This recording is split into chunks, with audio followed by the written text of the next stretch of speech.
Na mpenzi mtazamaji wa 7 Media, hawa ni Al Masry wakiingia uwanja wa Benjamin Mkapa kwa ajili ya mchezo wao wa robo finali dhidi ya Simba Sports Club.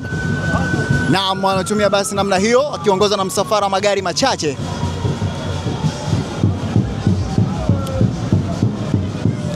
Naam, ikumbukwe jana Al Masry walifanikiwa kufanya mazoezi yao ya mwisho katika uwanja huu wa Benjamin Mkapa, na hii leo ndio kipute halisi. Naona wamesindikizwa pia na gari yenye bendera ya Misri kuwakilisha kwamba wanatoka nchi gani.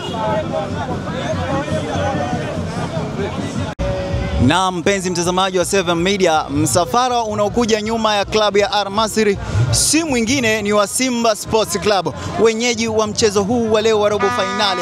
Simba Sports Club mnyama, na wanaingia kwa mbwembwe namna hiyo, huku mashabiki wakiwapongeza kwa makofi kuonyesha ni wanahari kiasi gani kupata ushindi siku hii ya leo.